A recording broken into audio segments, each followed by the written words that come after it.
بسم اللہ الرحمن الرحیم۔ جیسا کہ آپ سب جانتے ہیں کہ ہم نے اپنے 11ویں کا جو پہلا سبق ہے، ایک نظم تھی، ہم اس کو مکمل کر لیا ہے۔ آج ہم جائیں گے اس کے دوسرے سبق کی جانب، اور سب سے پہلے سبق پڑھنے سے پہلے میں آپ کو یہ بتا دوں کہ اس کو ہم نے کتنے حصوں میں تقسیم کیا اور کس طرح سے پڑھنا ہے۔ اردو 11ویں جماعت کا سبق نمبر 2، وہ بھی ایک نظم ہے جس کا عنوان نعت ہے۔ ٹھیک ہے جی، تو نعت کو ہم کس طرح سے پڑھیں گے؟ آپ کے سامنے کتاب میں اس طرح سے نعت موجود ہے، جس میں آپ سب کو پتہ ہے کہ سب سے پہلے ہم زبان شناسی کے حاصلات تعلم جو 3 ہیں تعداد میں، ان کو کریں گے۔ اس کے بعد 3 حاصلات تعلم پڑھنے سے لیے گئے، ان کو کریں گے، اور 3 ہی حاصلات تعلم بات چیت یا سننا اور بولنا سے متعلق ہیں۔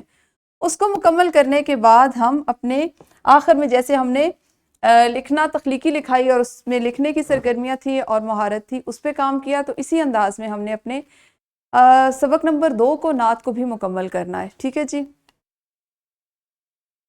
ہمارا سب سے پہلا جو سبق ہوگا، دوسرے سبق کو ہم پہلے حصے میں جو پڑھیں گے وہ ہوگا نظم و لحاظ موضوع، نعت، قصیدہ اور مرثیہ کی شناخت کر سکیں۔ صرف ہم اس میں، جیسے ہم نے اس سے پہلے ہم دعا اور مناجات کی شناخت کرنا سیکھا مختلف مثالوں کے ذریعے، اسی طرح سے ہم زبان شناسی میں یہاں پہ نعت، قصیدہ اور مرثیہ کی شناخت سیکھیں گے، یہ جانتے ہوئے کہ نعت کسے کہتے ہیں، قصیدہ کیا ہوتا ہے اور مرثیہ کیا ہوتا ہے، ان میں فرق کیا ہوتا ہے اور ہم کیسے ان کی پہچان کر سکتے ہیں اور انہیں ایک دوسرے سے علیحدہ کر سکتے ہیں۔ ہمارا دوسرے سبق کا دوسرا حصہ ہوگا اصناف نظم کے محاسن، تلمی اور صنعت تکرار کی شناخت کر سکیں۔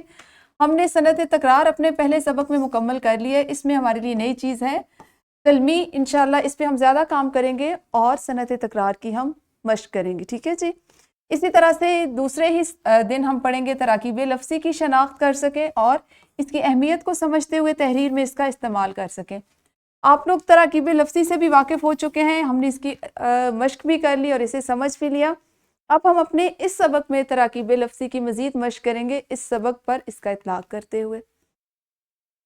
ہمارا دوسرا سبق اور اس کا تیسرا حصہ ہوگا جی پڑھنے سے متعلق ڈیجیٹل لائبریری یا لائبریری، جو آپ کی ڈیجیٹل لائبریری سے آپ کے کمپیوٹر میں موجود آن لائن لائبریری ہو سکتی ہے، کمپیوٹر میں محفوظ لائبریری ہو سکتی ہے، اور لائبریری جو آپ کے اسکول کالج میں ہوتی ہے، اس کی درجہ بندی اور فہرست کی ترتیب کو سمجھتے ہوئے اس کا استعمال کر سکیں۔ یہ ایک دلچسپ عنوان ہے جس کو آپ سیکھیں گے اور میرے ساتھ کریں گے، یہ ہمارے پڑھنے کی سرگرمیاں ہوں گی۔ اور دوسرے سبق کو ہم نے چوتھے حصے میں پڑھے گئے متن کے کسی حصے کو دہراتے ہوئے حوالوں اور دلائل کے ساتھ اظہار رائے کرتے ہوئے متعلقہ حصے پر جزیات کے ساتھ تبصرہ پیش کر سکیں۔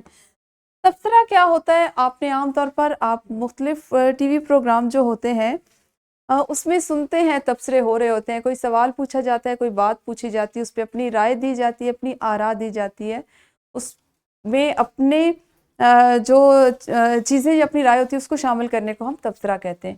اس کے بعد آپ سیکھیں گے جی مختلف منظوم اور منثور اصناف ادب پڑھ کر مصنفین کے طرز تحریر پر تبصرہ کر سکیں۔ تو اس میں ہم منظوم جو اصناف ادب ہیں ان پہ کام کریں گے، کیونکہ ہمارا جو موضوع ہے وہ نعت ہوگا۔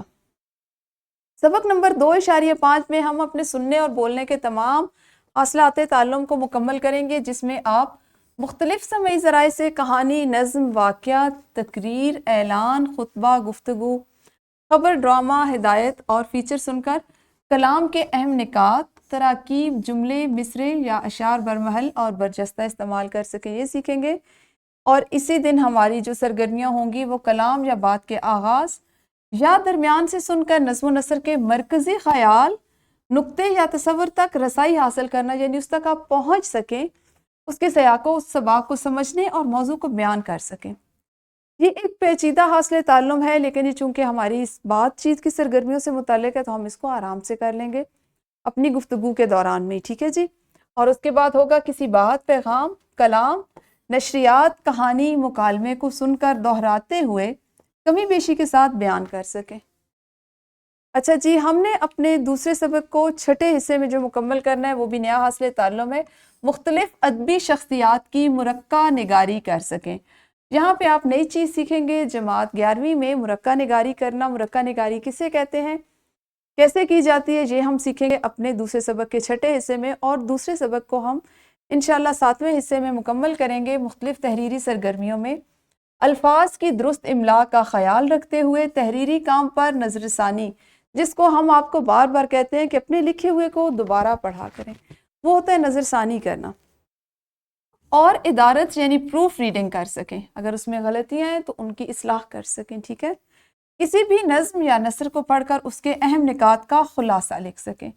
آپ چونکہ خلاصہ لکھنا جانتے ہیں، مرکزی خیال اخذ کرنا جانتے ہیں، ہم نے اپنے پہلے سبق کے دوران میں بھی اس پہ کافی بات کی کہ مرکزی خیال کس طرح سے اخذ کیا جاتا ہے اور کس طرح اس کو اگر ہم طویل کر دیں تو خلاصہ بنتا ہے. تو اس پہ ہم بات کریں گے لکھنے کی سرگرمی کے دوران میں.